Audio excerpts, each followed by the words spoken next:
హైదరాబాద్ పాత బస్తీలో ఆక్రమణలపై జీహెచ్ఎంసీ ఉక్కుపాదం మోపింది. మదీనా క్రాస్ రోడ్ నుండి పురాణాపుల్ వరకు ఫుట్పాత్లపై ఉన్న దుకాణాలను అధికారులు తెల్లవారుజామున కూల్చివేశారు.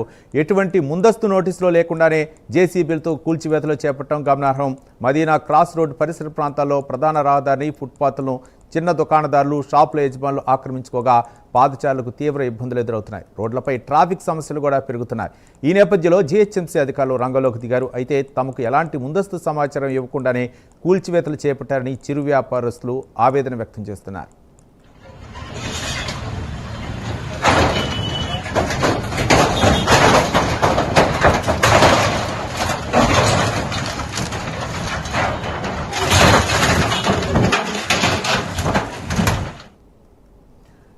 ఈరోజు హైదరాబాద్లో చిరు వ్యాపారులు అయితే మాత్రం ఫుట్పాత్లు ఆక్రమించి అక్రమ నిర్మాణాలు చేపట్టారు. దీంతో జీహెచ్ఎంసీ అధికారులు కొరడా జురిపిస్తున్నారు. ఈ నేపథ్యంలో ముందస్తు సమాచారం ఇవ్వకుండా ఆ అక్రమ నిర్మాణాలని కూల్చివేయడం అయితే మాత్రం వ్యాపారస్తులు అయితే మాత్రం ఆవేదన వ్యక్తం చేస్తున్నారు. ఇదే అంశానికి సంబంధించి మరింత సమాచారం మా కరెస్పాండెంట్ కుమార్ అందిస్తారు. కుమార్.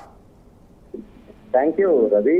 ఇటు హైదరాబాద్ ఓల్డ్ సిటీ ప్రాంతంలోని ఏదైతే మదీనా ప్రాంతంలోని జిహెచ్ఎంసీ అధికారులు అక్కడ ఫుట్పాత్ మీద ఉన్న షాపులపై కొరడ విధించారు.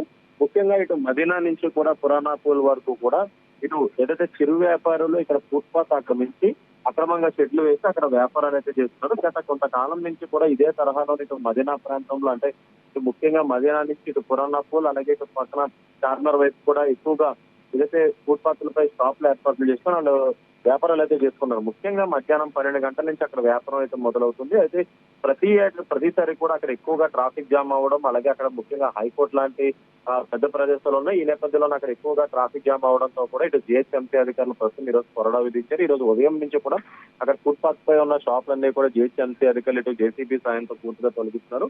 అయితే ఇటు చిరు వ్యాపారులకు ముందస్తు నోటీసులు ఇవ్వకపోవడంపై అక్కడ ఉన్న స్థానికులు ఆగ్రహం వ్యక్తం చేస్తారు. ముఖ్యంగా ఎటువంటి నోటీసులు ఇవ్వకుండా ఈ షాపులన్నీ ఎందుకు కోలుకొడుతున్నారంటూ కూడా జిహెచ్ఎంసీ అధికారులతో వాగ్వాదం పెట్టుకున్నారు. అయితే జిహెచ్ఎంసీ అధికారులు ముందస్తుగానే ఇటు భద్రత కూడా ఏర్పాటు చేసుకోవడం జరిగింది. అలాగే అక్కడ జేసీబీలు తీసుకొచ్చి ముఖ్యంగా షాపులన్నీ కూడా పూర్తిగా అక్కడి నుంచి తొలగిస్తారు.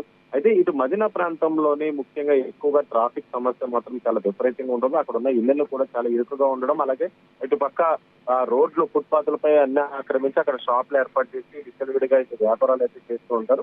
అయితే అక్కడికి వచ్చే ముఖ్యంగా చాలా మంది ఏదైతే ఈ షాపులకు వచ్చేవాళ్ళు కానీ లేదంటే ఇటు హైకోర్టు ఇటు ఉస్మానియా వెళ్లే వాళ్ళందరికీ కూడా చాలా ఎక్కువగా ట్రాఫిక్ జామ్ ఏర్పడే అవకాశం చాలా ప్రతిరోజు నుండి కూడా అక్కడైతే ఎక్కువగా ఉంటుంది. ముఖ్యంగా మధ్యాహ్నం వేళ సాయంత్రం వేళ మాత్రం విపరీతంగా ట్రాఫిక్ ఉండడంతో చాలా మంది ఇక్కడికి కంప్లైంట్స్ అయితే ఇవ్వడం జరిగింది. అయితే జిహెచ్ఎంసీ అధికారులు ముఖ్యంగా ఈ రోజు ఉదయం 6 గంటల నుంచి కూడా అక్కడ ఫుట్పాత్ పై ఉన్న షాపులన్నీ కూడా పూర్తిగా ఇటు జేసీబీ సాయంతో తొలగిస్తున్నారు. అయితే ఇటు అక్కడ ఉన్న స్థానికులు కూడా ముందస్తు నోటీసులు ఇవ్వకుండా ఎలా తొలగిస్తారంటూ కూడా వాగ్వాదం దిగారు. అయితే జిహెచ్ఎంసీ అధికారులు గతం నుంచి కూడా అక్కడ షాప్స్ తొలగించాలంటూ కూడా అనేక సార్లు అక్కడ చిరు వ్యాపారులందరికీ కూడా చెప్పడం జరిగింది. ఎందుకంటే అక్కడ ఫుట్పాత్ అంతా కూడా ఆక్రమించడం వల్ల అక్కడ ప్లేస్ లేకపోవడం, అలాగే రోడ్ పై వాహనాలు వెళ్ళడానికి కూడా చాలా ఇబ్బందులు కలిగించేలా ఉంటాయి. అయితే ముందుగానే వాళ్ళ షాపులు తొలగించాలంటూ కూడా గతంలో కూడా జిహెచ్ఎంసీ అధికారులు అనేక సార్లు చెప్పినా సరే అక్కడ యథావిధిగా అక్కడ చిరు వ్యాపారులు వ్యాపారం చేస్తారు. ఈ నేపథ్యంలో జిహెచ్ఎంసీ ప్రస్తుతం కొరడా విధించాలని చెప్పొచ్చు Ravi. Right, thank you Kumar.